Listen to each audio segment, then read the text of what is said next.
I'm an American, and I've been brought up on American films. I've raised on American films, which means story and narrative. And in most cases, everything is at the service of the narrative of the story.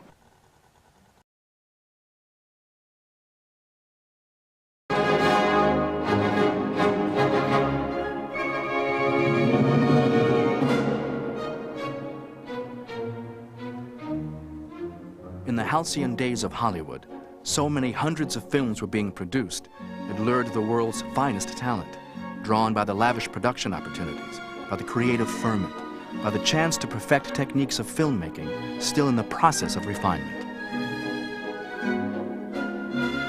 The old Hollywood had this wonderful method, you know, it's like a factory, so therefore each studio made a couple of hundred films a year.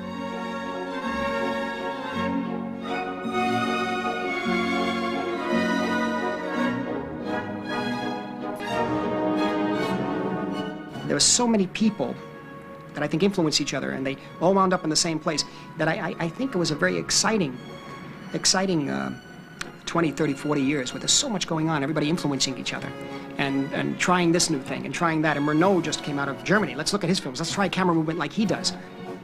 You know, I mean, Hawks tried that in one film, and then went back afterwards and said, I'm not moving the camera again. That's for Renault, not for me.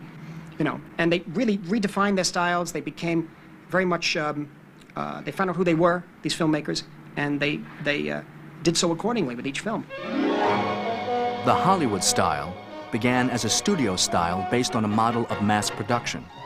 A handful of major studios, employing thousands of workers, manufactured films in a factory-like environment. They were run by iron-fisted moguls who churned out stories with assembly line efficiency.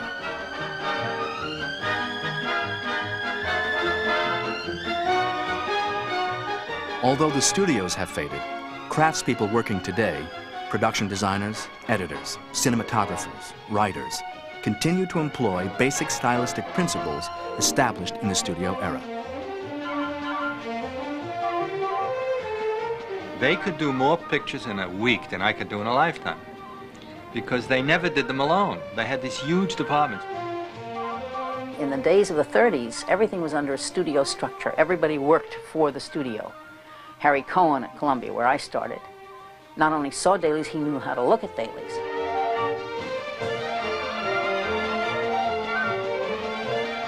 I think the first thing they were looking at was how the stars looked. And the cinematographer was under a great deal of pressure to deliver mood, to deliver drama, to deliver all the texture that the story demanded, and at the same time keep those stars looking as good as the studio expected them to look. So you had a strong structure watching over the technique of pictures and enforcing certain rules.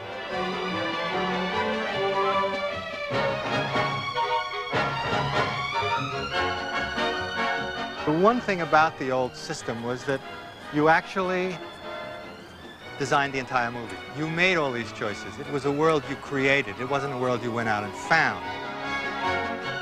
It was the director on the set who orchestrated each craft's contribution to the storytelling process: scripting, costume and production design, lighting, camera movement, editing, acting, supported by an army of experts and technicians working together to achieve the most emotionally compelling result. A kiss is just a kiss, a sigh is just Casablanca, one of the greatest love stories ever told, was made in 1942 in the consummate studio style.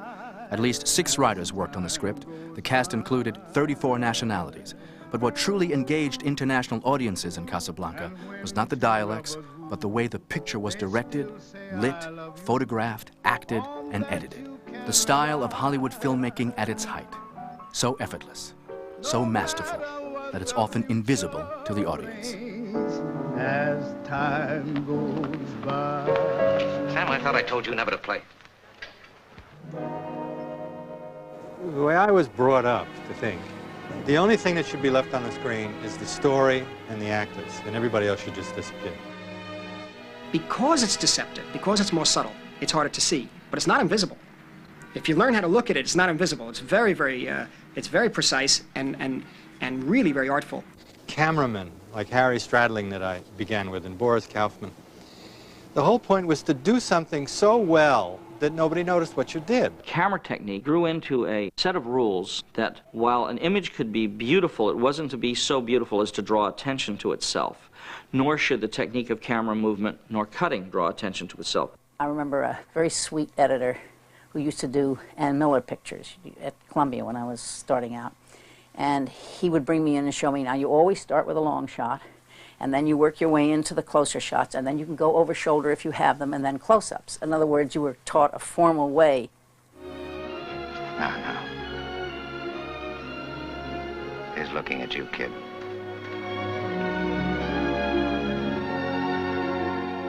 This polished surface became much more important, that the audience wasn't to notice cuts, the audience wasn't to notice camera movement, and all this, which was to the good in terms of not interrupting the story. What I learned was that what you have to do is to try to make editing seamless. You should never be aware of cuts.